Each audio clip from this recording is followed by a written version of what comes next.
The scent of pine and winter filled the great hall, but beneath it lurked something more primal, the unmistakable musk of alphas gathering for the seasonal claiming. My skin prickled with awareness as I pressed myself against the cold stone wall, trying to disappear among the other omegas brought as offerings. Unlike them, with their perfumed skin and practiced demure glances, I hadn't been groomed for this moment. My pale blonde hair hung loose and unadorned, lacking the intricate braids that mark those raised in the tradition. "Stand straight, girl," hissed the handler, her fingers digging into my shoulder. "The Alpha King himself is present tonight. Show some respect." I bit the inside of my cheek until I tasted blood. Respect was a luxury afforded to those who weren't bartered away to appease powerful men. 3 days ago, I had been gathering herbs in the forest that bordered our struggling village when the council elders came to my cottage with their proposition: my freedom in exchange for our town's protection. My grandmother's silver pendant hung heavy against my chest, hidden beneath the thin ceremonial dress they'd forced me into. "Remember, Elara," she had whispered before she died, "your heart is the one thing they cannot take unless you surrender it." The pendant was engraved with a wolf curled protectively around a moon, a symbol from the old religion, before alphas ruled with iron fists and omegas became currency. The massive oak doors at the end of the hall swung open, and the room fell into immediate silence. Even the air seemed to still, as though the entire gathering held its breath. A tall figure entered, flanked by warriors whose scars told stories of battles won and enemies vanquished. But it was him, the Alpha King, who commanded every gaze. He moved like a predator, each step deliberate and powerful, dark fur adorning his shoulders, despite the roaring fires that kept the hall warm. His face remained impassive as he surveyed the room, but when his eyes swept over the line of omegas, something flashed across his features, something that made my heart stutter in my chest. Those eyes found mine, and the world tilted. "That one," he said, his voice cutting through the silence. The pale one with untamed hair. Every head turned toward me, and the handler's grip tightened painfully. I couldn't breathe, couldn't think. This wasn't supposed to happen. I was meant to be overlooked, a token offering from a village too poor to provide a proper mate. I was supposed to return home after fulfilling my obligation, free to live as I chose. But the Alpha King had looked at me, and only me. They brought me to his chambers like an animal to slaughter, 2 guards flanking me as we walked through twisting corridors of stone and tapestry. The Alpha King had left the hall immediately after selecting me, not bothering to witness the gasps and whispers that followed his choice. I had been chosen over daughters of nobles, over omegas trained since childhood in the arts of pleasing an alpha mate. "Don't try running," one guard warned, though his tone held a note of pity. "The king doesn't tolerate disobedience." The other guard snorted. "As if she'd get far. No one escapes the castle walls unless King Caden wills it." Caden. Even his name felt like a blade against my skin. The chamber door loomed before us, intricately carved with scenes of wolves hunting beneath a full moon.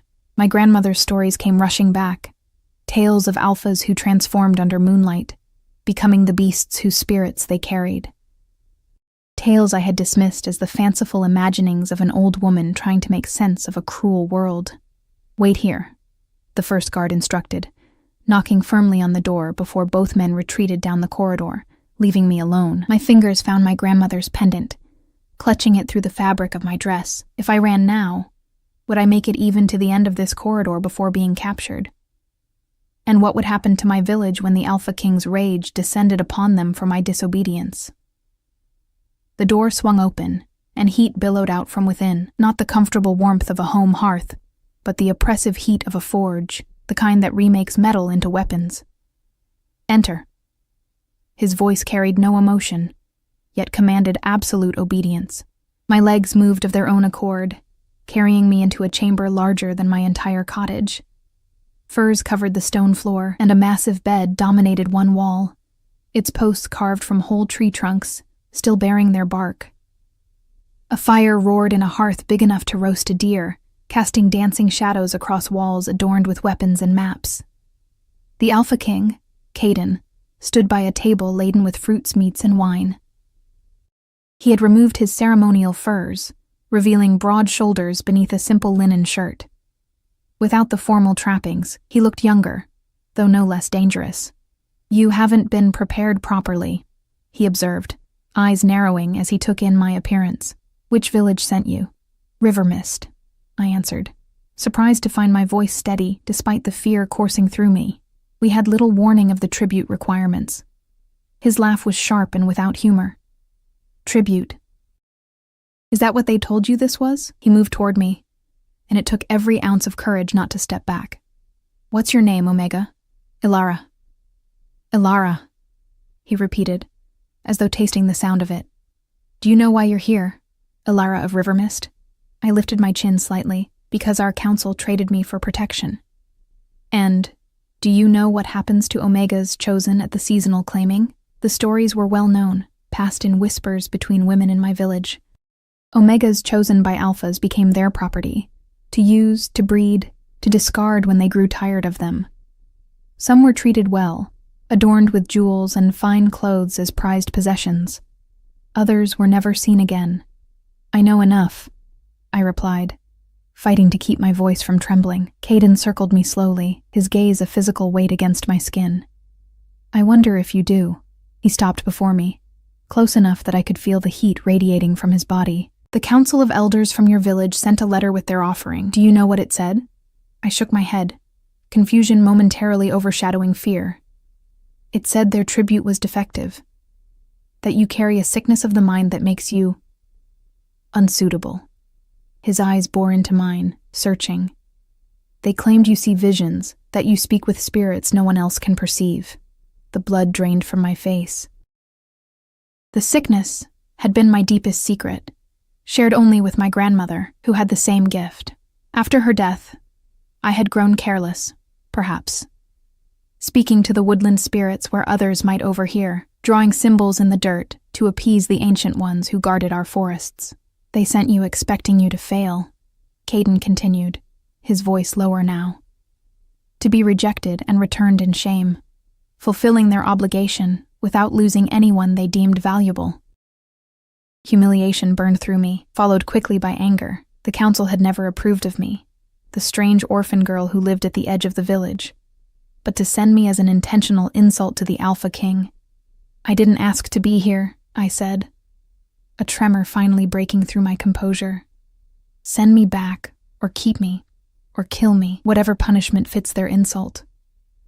Something flashed in his eyes, surprise perhaps that I would speak to him so directly. Alphas were accustomed to Omegas who cowered and submitted, not those who met their gaze and spoke plainly. "There will be no punishment," he said after a moment. "Not for you, at least. As for your village," his smile was all predator, "we shall see." He turned away, moving to pour wine into 2 goblets. "I have a proposition for you, Ilara of River Mist, a chance to secure both your freedom and your village's safety." My heart skipped. "What kind of proposition?" "Spend the night in my bed," he said simply, extending a goblet toward me. "If you endure until dawn without fleeing, I'll set you free. No claiming, no binding. You may return to your village, and I'll ensure they remain under my protection despite their discourtesy." I stared at him, waiting for the trap to reveal itself. "Just sleep beside you? That's all?" His laugh was genuine this time, deep and startling in its warmth. "No, little Omega, not just sleep." Heat flooded my cheeks as understanding dawned. "And if I refuse, then you return to River Mist immediately, but my protection is withdrawn. I imagine there are other kingdoms whose alphas would be happy to claim your territory. The choice was no choice at all. My village, for all its faults, was home to children, elders, and innocents who had no part in the council's decision. Without the Alpha King's protection, they would be vulnerable to raiders and rival packs whose treatment would make Caden seem merciful by comparison. 1 night, I repeated carefully, and then I'm free? No claiming bite? No binding ceremony?" He nodded once, his expression unreadable. 1 night. Your courage for your freedom." I reached for the goblet he still held extended, our fingers brushing as I took it. A jolt of something electric passed between us, making my breath catch. His nostrils flared slightly, and I wondered if he could smell the fear. And something else, something I refused to acknowledge, on my skin. "What happens now?" I asked, taking a small sip of wine to steady myself. Caden's eyes darkened as he watched my lips touch the rim of the goblet. Now, we wait for nightfall, and then, Ilara of River Mist, we discover what you're truly made of. Outside the chamber window, the sun was already beginning its descent toward the horizon, painting the sky in violent strokes of crimson and gold. In just a few hours, I would either secure my freedom or lose it forever in the bed of the Alpha King, a man who had chosen me for reasons I couldn't begin to understand, but whose gaze held secrets as dark and deep as the approaching night. I paced the chamber as Caden watched from a chair by the fire, his presence filling the room even in silence. Each time I completed a circuit, I felt his eyes tracking me, studying my movements with an intensity that made my skin prickle. "Are you planning an escape route?" he asked finally, amusement coloring his tone. "The windows are too high, the door will be guarded, and I'm faster than you." I paused by the window, gazing out at the darkening sky. "I'm not planning an escape. I agreed to your terms, yet you move like a caged animal." "Perhaps because I am one," I replied, turning to face him. The wine had loosened my tongue, making me bolder than wisdom allowed. To my surprise, he didn't appear angry at my insolence. Instead, he leaned forward, elbows on his knees, his gaze sharpening. "Tell me about these visions of yours." My hand instinctively went to my grandmother's pendant. "They're nothing. Village superstition. Lie to me again, Ilara, and our agreement is void." The threat hung between us, and I swallowed hard. No one had ever asked directly about what I saw. They only whispered behind their hands, called me cursed, kept their children away from the strange girl who spoke to empty air. "I see echoes," I said carefully. "Sometimes of what was, sometimes of what might be, and sometimes—" I hesitated, knowing how mad it would sound. "Go on," he prompted, his voice unexpectedly gentle. "Sometimes I see beings that others don't. Spirits that dwell in the forests, the rivers, the stones." I waited for the dismissive laugh, the accusations of lies or madness. Instead, Caden rose from his chair and approached me slowly, as one might approach a wild thing ready to bolt. "What do they look like, these spirits?" The question was so unexpected that I answered without thinking. "Like shadow and light woven together, like wind given form. They speak without words and move between spaces that shouldn't exist." He stood before me now, close enough that I could see flecks of amber in his dark eyes. "And what do they tell you, these wordless spirits? Warnings, mostly. Where not to walk in the forest, which plants will heal and which will poison." I took a steadying breath. 3 days ago, they warned me about men coming to my door. I ignored them. Something shifted in his expression. A recognition, perhaps, or understanding. "Your grandmother had the same gift." It wasn't a question, but I nodded. "How did you know?" "The pendant you keep touching," he said, his gaze dropping to where my hand still clutched the silver wolf and moon through my dress. "May I see it?" Reluctantly, I pulled the chain over my head and held it out to him, the silver catching the firelight. He didn't take it from me, only leaned closer to examine the engravings. "Moon speakers," he murmured. "I thought they had all died out generations ago." "Moon speakers?" Caden straightened, his expression guarded once more. "An old bloodline, rare among Omegas. There was a time when they were revered, not reviled." He gestured for me to put the pendant back on. "Your council knows nothing of what they've sent me." Before I could ask what he meant, a knock sounded at the door. Caden moved away from me, calling permission to enter. A young woman appeared, carrying a tray laden with more food and a steaming pitcher that filled the room with the scent of spiced cider. "Your bath is prepared in the adjoining chamber, my king," she said, keeping her eyes downcast. "And for the Omega as well, if she wishes." "Thank you, Mira," Caden replied. When the door closed behind her, he turned to me. "You should eat, then bathe. Night approaches." The reminder of what awaited me sent a fresh wave of anxiety through my body. I moved to the table, more to have something to do than from actual hunger. As I selected a piece of bread, I noticed Caden watching me with an odd expression. "What?" I asked, suddenly self-conscious. Most Omegas brought here refuse food, either from fear or from years of training to maintain the slender figures alphas supposedly prefer. He gestured to the spread before us. Eat what you wish. You'll need your strength. The implication made heat rise to my cheeks, but I forced myself to eat methodically, knowing he was right. Whatever the night held, facing it with an empty stomach would only make it worse. When I had eaten my fill, Caden led me to a door I hadn't noticed before, opening it to reveal a smaller chamber lit by oil lamps. Steam rose from a copper tub large enough for two, the water's surface scattered with flower petals whose fragrance hung heavy in the air. Take your time, he said, stepping back. I'll bathe after you. I stood awkwardly, suddenly aware of how filthy I must appear to him, my hair tangled from the journey, my skin still bearing traces of forest soil beneath the ceremonial dress. Will you? I gestured vaguely, unable to voice the question. Understanding flickered in his eyes. I'll wait in the other room. Call when you're finished. He closed the door, leaving me alone with my thundering heart. I undressed quickly, setting my grandmother's pendant carefully on a small table beside the tub. The water was perfectly heated, and I sank into it with a sigh that was almost a sob. For a moment, I allowed myself to simply exist in the warmth, to pretend I was somewhere else, anywhere else. Reality intruded soon enough.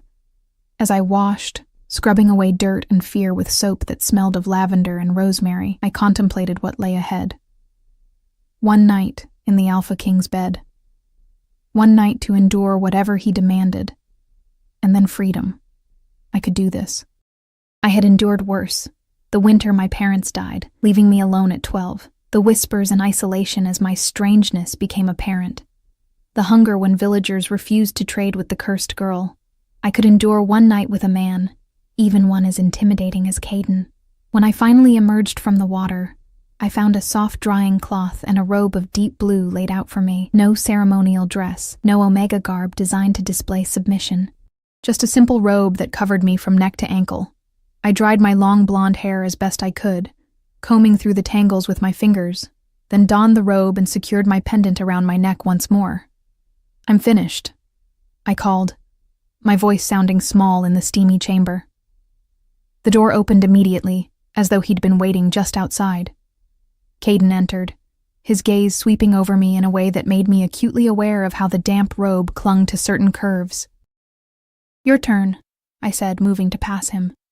His hand caught my arm, gentle but firm. Wait. I froze, my pulse jumping beneath his touch. He was close enough that I could smell him. Pine and smoke and something wild that defied description. My Omega instincts, dormant until now, stirred to life in response to his proximity, urging submission, urging me to bare my neck to this alpha who radiated power. I resisted, meeting his gaze steadily, despite the trembling in my limbs. There's something you should understand before night falls completely, he said, his voice low. I chose you for a reason, Ilara of Rivermist.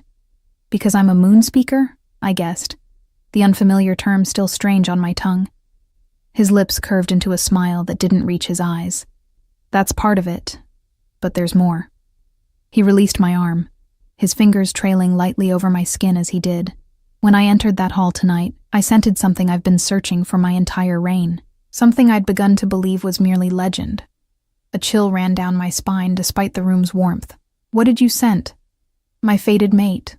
The words hung in the air between us, heavy with implication. Fated mates were the stuff of old tales, an alpha and omega destined for each other, bound by forces beyond comprehension. Most dismissed such stories as romantic nonsense, a way to make arranged pairings more palatable. I took a step back. That's impossible. Fated mates don't exist, don't they? Caden challenged, his eyes gleaming with something primal. Then why did every alpha in that hall grow tense when you entered? Why did I know exactly where you stood before I even saw you? Why does your scent call to me like nothing I've ever encountered? If that were true, I countered, why offer me freedom? Why not simply claim me? His expression darkened. Because a true mate cannot be taken, only given freely.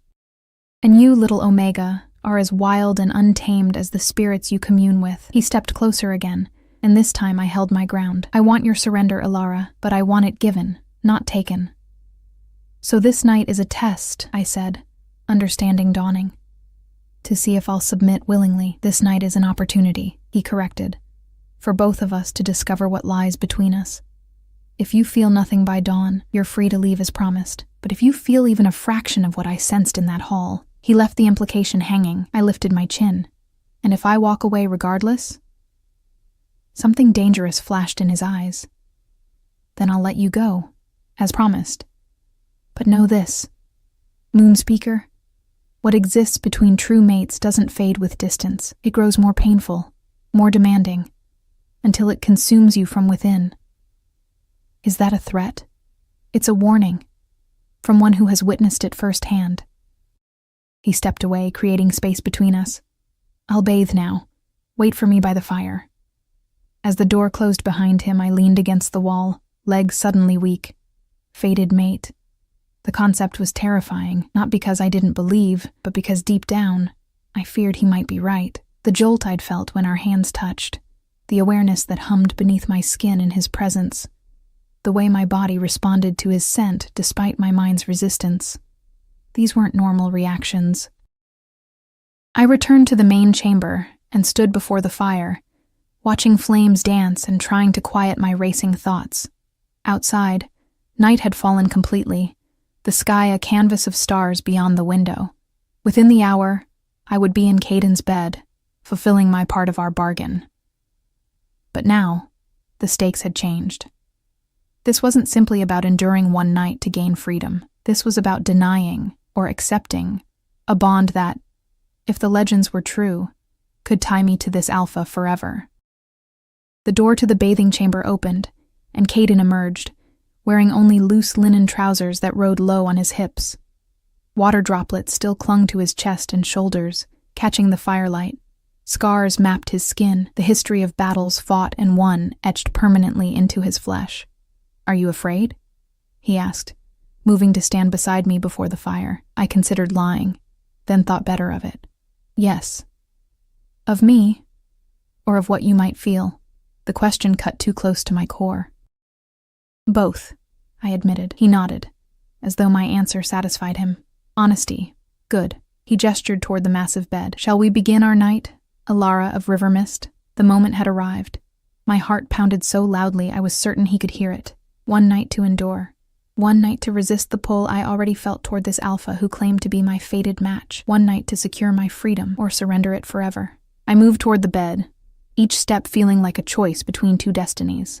Behind me, I felt rather than heard Caden follow, a predator patient in his pursuit, confident that his prey had nowhere to run that he couldn't follow. As I reached the edge of the bed, his voice came low and intimate near my ear. "Remember, little Omega, if you endure until dawn, you're free. But first..." His fingers brushed the hair from my neck, sending shivers cascading down my spine. "Let's see what you're made of." His touch lingered at the nape of my neck, a ghost of pressure that made my pulse race. I stood frozen, caught between the instinct to flee and the inexplicable urge to lean into his warmth. "Turn around," Caden commanded softly. I obeyed, though not from submission. I needed to see his face, to read the intentions behind those amber-flecked eyes. He stood close, too close, his bare chest rising and falling with each measured breath. The scars I'd glimpsed earlier told stories of violence, of battles survived, of pain endured.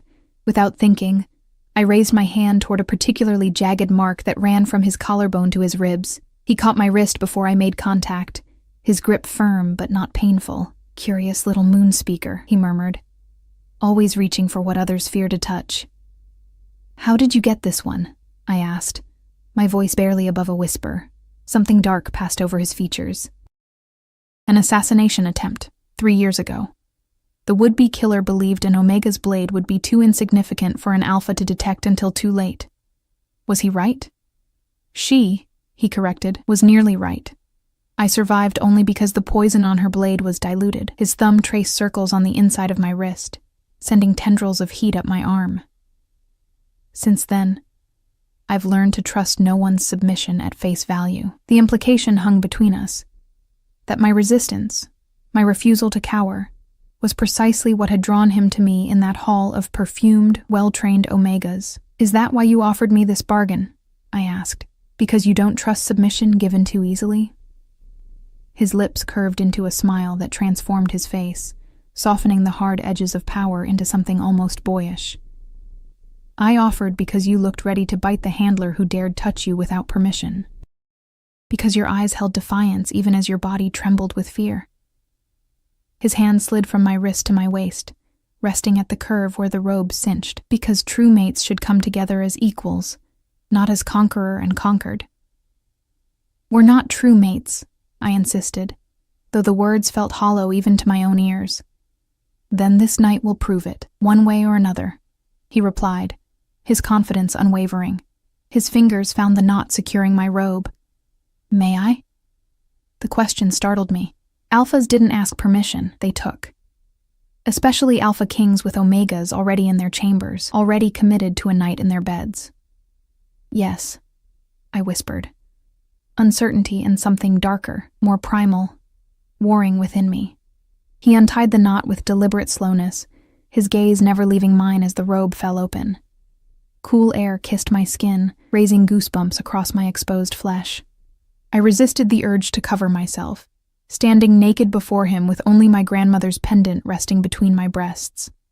Caden's eyes darkened as they traveled over me, his breathing becoming more ragged. "Beautiful," he murmured, his voice rough with restraint, like moonlight given form. Heat bloomed across my skin, spreading from my cheeks down my neck and chest. No one had ever looked at me this way, as though I were precious, desirable, worth savoring.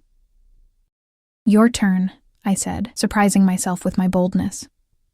His eyebrows raised slightly, but he complied, untying the drawstring of his linen pants and letting them fall. He stood before me, magnificent and unashamed, every inch the Alpha King. My breath caught in my throat at the sight of him, at the raw power contained in the body now revealed to me. "Satisfied?" he asked, amusement tinging his voice. "Intimidated," I admitted honestly. His laugh was unexpected and genuine. Honesty again. "You continue to surprise me, Alara." He reached for me, his hands settling on my waist. "We have all night. There's no rush." He guided me onto the bed, the furs soft against my bare skin. I expected him to cover me with his body immediately, to claim what I had tacitly offered by agreeing to his bargain. Instead, he stretched out beside me, propped on one elbow, his free hand hovering just above my collarbone.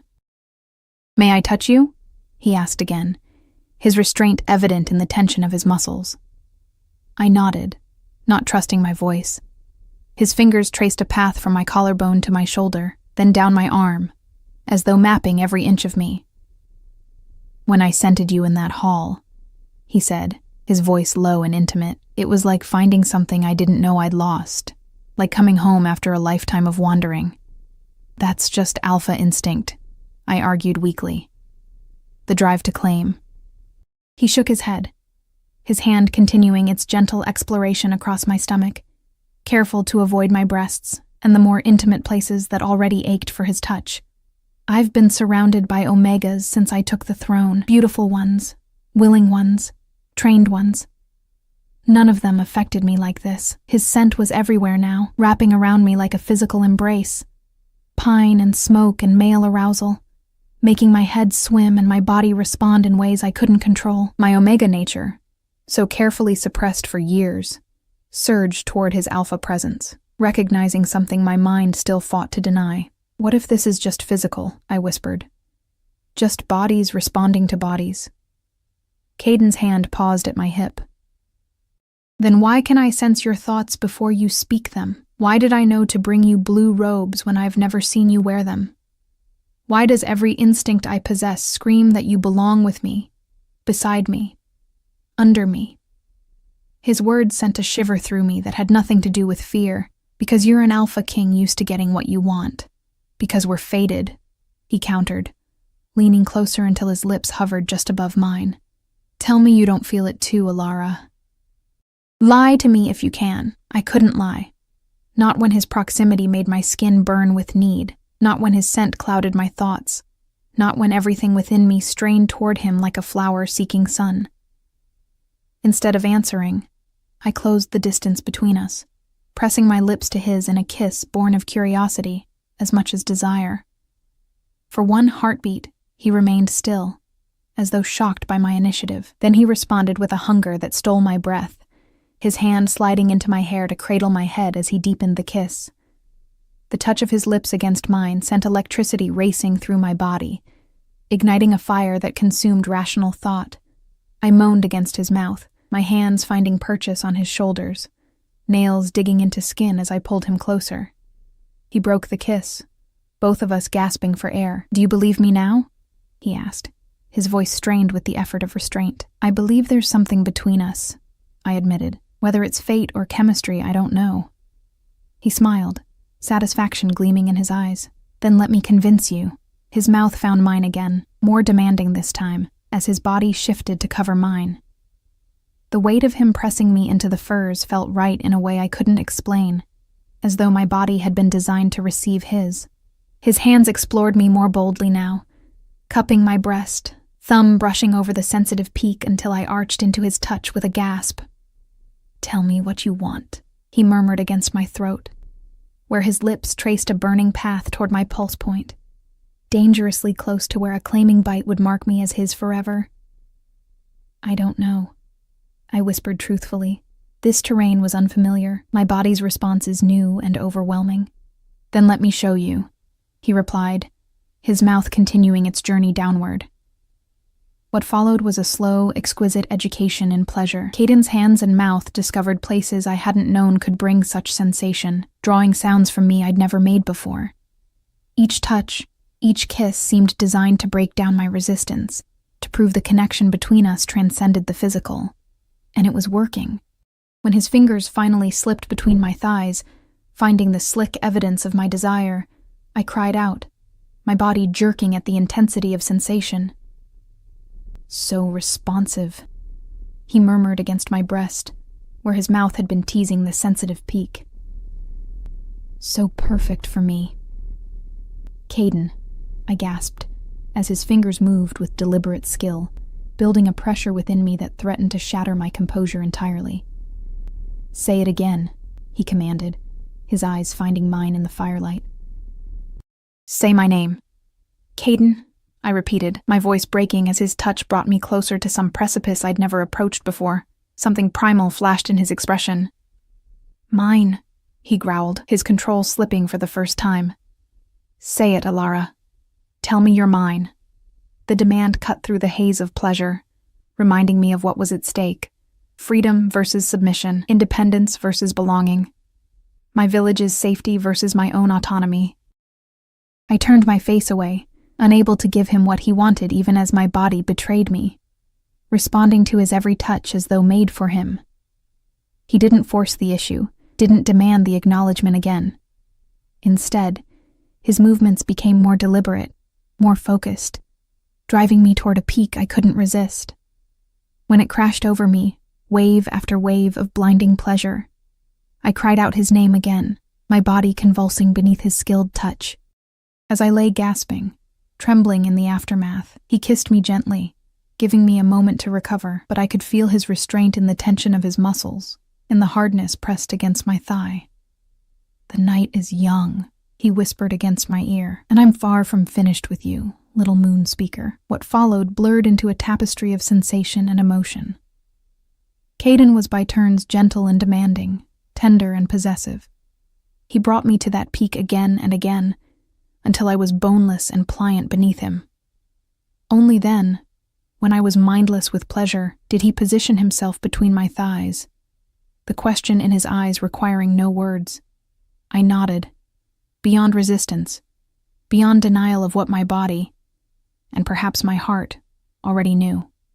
He entered me slowly, giving me time to adjust to the intrusion, his eyes never leaving mine as he claimed me in the most fundamental way. The discomfort was brief, overwhelmed by the sense of rightness, of completion I felt with him inside me. "Caden," I breathed, my hands clutching at his back as he began to move.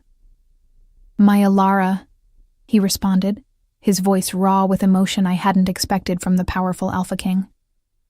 "My mate." I didn't contradict him this time. Couldn't.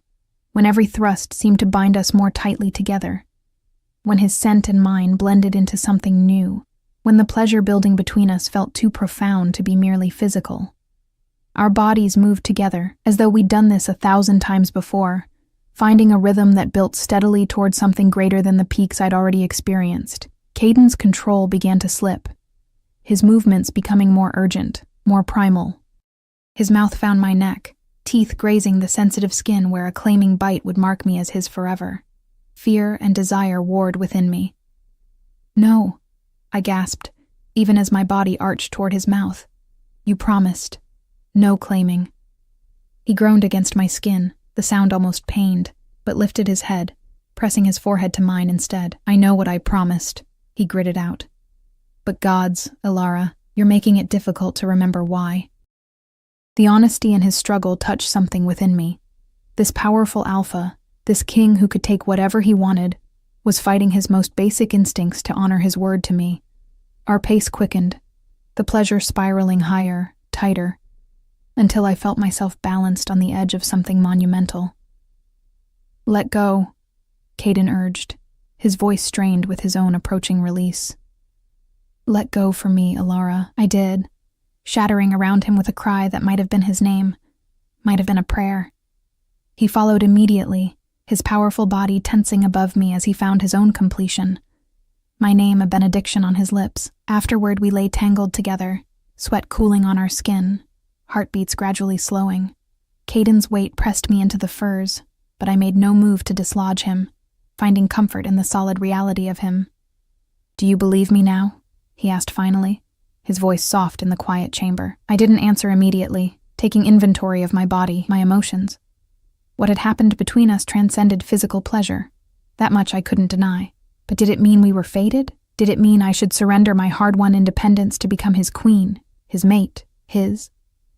"I believe there's something powerful between us," I admitted carefully, "but I need time to understand what it means."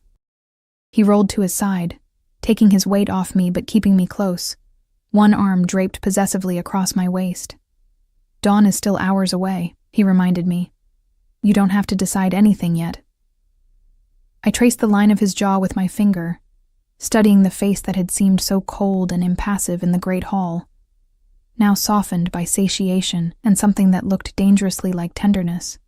"Tell me about your mother," I said, the question appearing in my mind from nowhere. Surprise flickered across his features. "My mother? Was she like me? A moon speaker?" Understanding dawned in his eyes.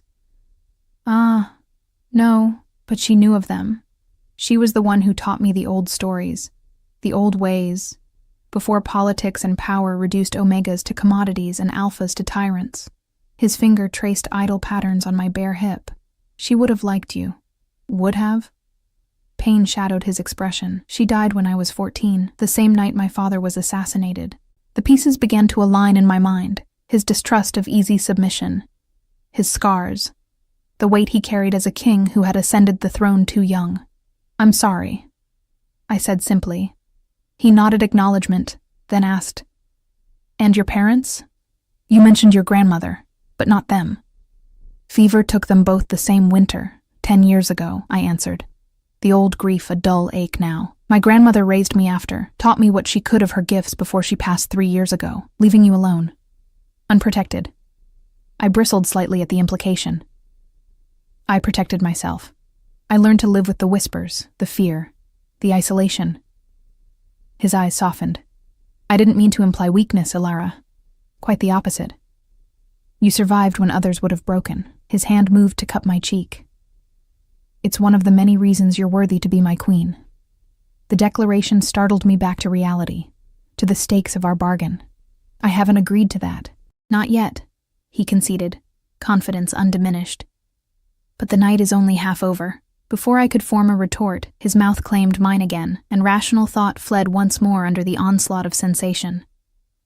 As his hands renewed their exploration of my body, already familiar with what brought me pleasure, I wondered if I was fighting a battle already lost, if Dawn would find me not only physically conquered, but willingly surrendered to this alpha who promised not subjugation, but partnership. And for the first time, The prospect didn't fill me with dread, but with a dangerous, seductive hope. Dawn's first pale light filtered through the high windows, painting the chamber in soft grays and blues. I lay awake, watching shadows retreat from Caden's sleeping face. In repose, the Alpha King looked younger, the lines of authority smoothed away, his dark lashes casting delicate shadows on his cheeks. One arm remained possessively draped across my waist, even in sleep, unwilling to let me go. The night had been a revelation. After our second joining, we had talked for hours about his kingdom, about my village, about the spirits I could see, and the legends he had been taught. Then passion had overtaken us again, and again after that, until exhaustion finally claimed us both. Now, as morning light heralded the end of our bargain, I faced the choice I had been avoiding through the long, pleasure-filled night. Stay or go. Claim my freedom as promised, or surrender to the bond that had grown undeniable between us. I slipped carefully from beneath his arm, gathering the blue robe from where it had fallen beside the bed.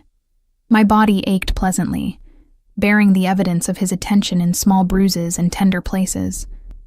As I secured the robe around me, I moved to the window, gazing out at the fortress walls, and, beyond them, the distant smudge of forest that eventually led to River Mist, home.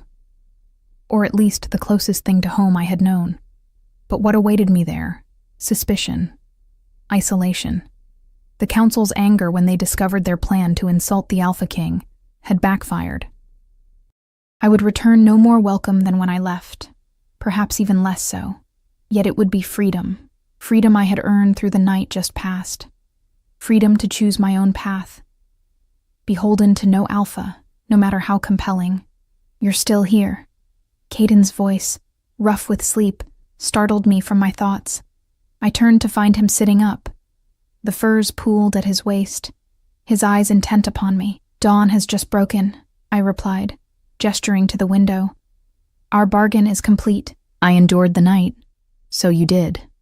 His expression remained carefully neutral, but I sensed the tension beneath his calm exterior. And more than endured, I think. Heat rose to my cheeks at the memory of how enthusiastically I had participated in our final coupling, how I had taken the initiative, explored his body with the same thoroughness he had shown mine. The bargain stands, he continued when I didn't respond. You're free to return to River Mist, with my protection guaranteed for your village. I studied him, trying to reconcile this honorable man with the cold, imposing figure who had selected me from the line of Omegas. Just like that? After everything you said about fated mates? About the pain of separation? Something flashed in his eyes. Pain, perhaps, or resignation. I keep my word, Ilara, always. He rose from the bed, magnificent in his nakedness, and reached for his discarded trousers. I'll have guards escort you home. You'll want to leave before the court awakens and begins its gossip. As he dressed, I remained by the window, conflicted. He was giving me exactly what I had wanted, what I had agreed to this arrangement for. Freedom. Yet the prospect of walking away from him, of never again feeling his touch or seeing his rare, transformative smile, created an ache in my chest I hadn't anticipated. What if I stayed? The question escaped before I could reconsider it. Caden went still, his back to me as he fastened his trousers. Don't toy with me, little Omega, he said, his voice dangerously soft. Not about this. I'm not toying, I replied, taking a step toward him. I'm asking what would happen if I chose to stay. He turned slowly, his expression guarded, but his eyes burning with something I recognized now as hope. If you stayed, you would be my queen, my mate, my equal in all things. Equal? I repeated skeptically. An Omega as equal to the Alpha King? The court would never accept it. The court would have no choice. He closed the distance between us, his hands coming to rest lightly on my shoulders. But I won't lie to you, Ilara, it wouldn't be easy. There would be resistance, challenges to your authority, perhaps even danger, like the Omega assassin who gave you that scar. His lips curved into a grim smile. Precisely like that. There are those who believe Omegas should remain possessions, not partners. They would see you as a threat to the natural order. I considered this, weighing the danger against the promise of belonging, of purpose beyond mere survival. And what of my gifts, the visions, the spirits? The moon speakers of old were advisors to kings, bridges between the physical world and the realm of spirit, Caden said, his thumbs tracing small circles on my collarbone. Your gifts would be honored, not hidden. Used for the benefit of the kingdom, not feared as witchcraft. The prospect was seductive, to be valued for the very thing that had made me an outcast, to use my strange abilities openly instead of in secret. And us? I asked, my voice barely above a whisper. What would become of us, beyond politics and position? Something softened in his gaze. We would be what we are meant to be, partners, lovers. His hand moved to rest against my stomach, the gesture unexpectedly intimate. Eventually, parents to heirs who might carry both our strengths. The image his words conjured, children with his strength and my sight, raised not in fear but in pride, sent an unexpected yearning through me. Children had seemed an impossibility in River Mist, where no man would court the strange Omega who spoke to empty air. I don't know how to be a queen, I admitted, voicing the fear that lurked beneath the others. And I didn't know how to be a king when my father's crown was placed on my head. Caden replied. We learn. We adapt. We grow into the roles fate assigns us. His hands moved to cup my face. But know this, Alara of River Mist, I want you for far more than your title or your womb or even your gifts. I want you for the fire that burns within you, the courage that made you meet my gaze when others cowered, the honesty that refuses flattery or false submission. His words wrapped around my heart, squeezing until it was difficult to breathe. This was what I had never expected to find, not just desire or protection, but recognition. To be seen, truly seen, for all that I was. I'm afraid, I confessed, leaning into his touch despite myself. Of what? Of losing myself, of becoming just an extension of you, your power, your will. I swallowed hard. I fought too hard for my independence to surrender it, even for this connection between us. Understanding dawned in his eyes. You think accepting the mate bond means surrendering yourself? Doesn't it? Isn't that what being claimed means? Becoming property, an extension of your alpha's will? Caden shook his head, his expression turning fierce. Not between true mates, never between us. His hands slid down to grasp mine. Come with me. There's something you should see. Curious despite my uncertainty, I allowed him to lead me to a heavy wooden door on the far side of the chamber. It opened to reveal not another room, but a narrow spiral staircase carved into stone. Where does this lead? I asked as he took a lamp from the wall. To the reason I believe we're fated, he replied cryptically, guiding me up the winding steps. We climbed in silence, the narrow passage forcing us to proceed single file. After what felt like hundreds of steps, we emerged into a circular chamber at the top of a tower. Unlike the opulent royal quarters below, this room was austere, its stone walls bare, save for shelves lined with ancient-looking books and scrolls.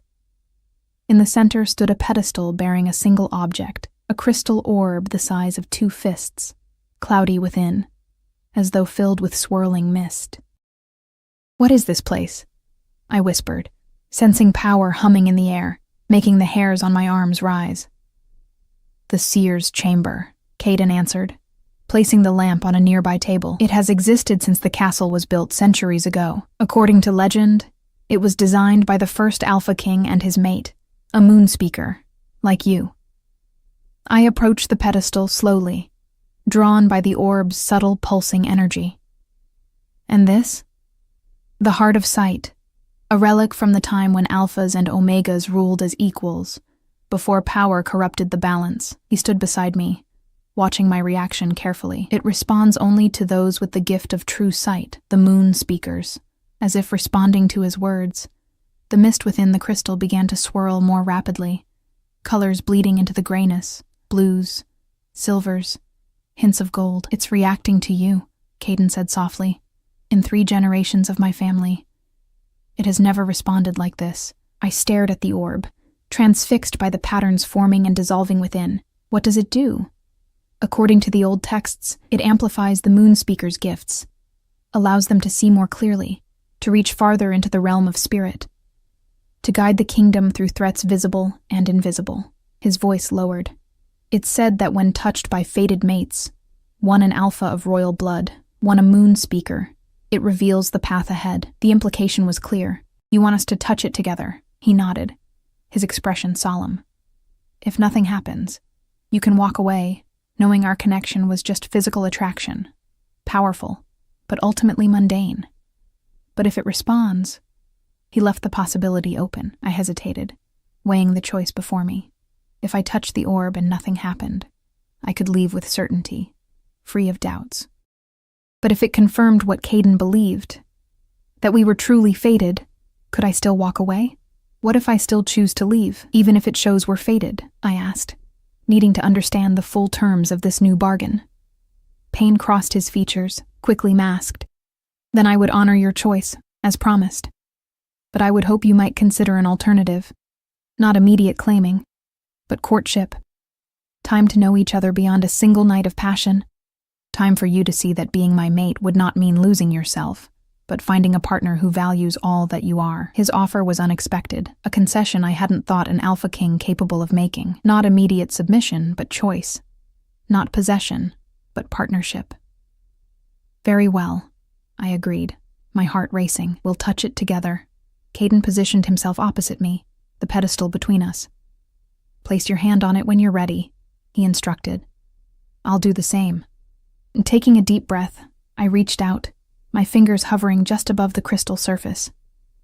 Across from me, Caden mirrored my position, his eyes never leaving mine. In them, I saw not the commanding alpha king, but a man offering vulnerability, hope, and the possibility of rejection. Together, I whispered, and pressed my palm to the cool crystal as he did the same. Light exploded from the orb, so bright I had to close my eyes against its intensity. Behind my eyelids, visions cascaded in rapid succession. Caden and I standing before a gathered court, his hand steady in mine. The two of us bent over ancient texts, searching for answers to some unseen threat. My body swollen with child, his hands protective around the curve of new life. The two of us aged, silver in our hair, surrounded by children and grandchildren who bore the marks of both our bloodlines. And through it all, a sense of rightness, of completion I had never known. Not submission or dominance, but balance.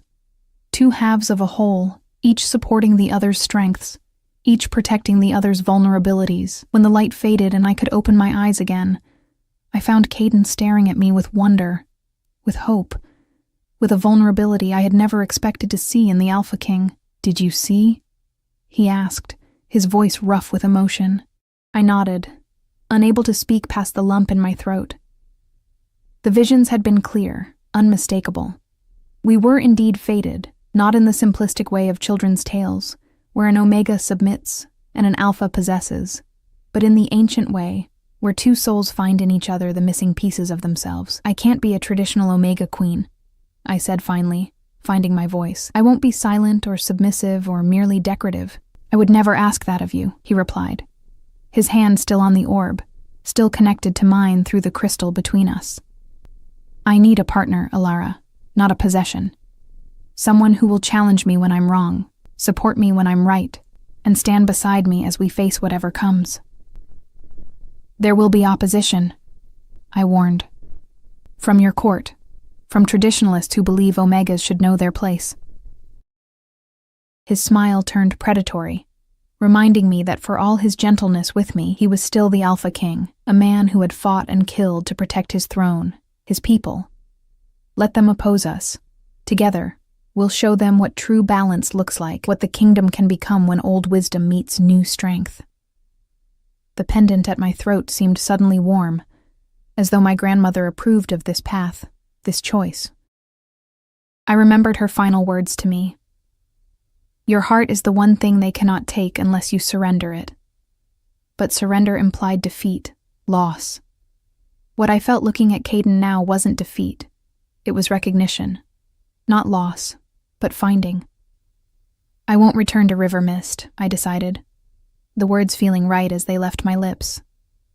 Not permanently, but I would like to visit, to collect my few possessions, to explain to those who showed me kindness. Hope blazed in Caden's eyes. You'll stay? You'll be my mate, my queen? I'll stay, I confirmed, not because you've conquered me or claimed me, but because I choose this path, choose you, with open eyes. He came around the pedestal then, gathering me in his arms with a gentleness that belied his strength. My Alara, he murmured against my hair, my moon speaker, my queen.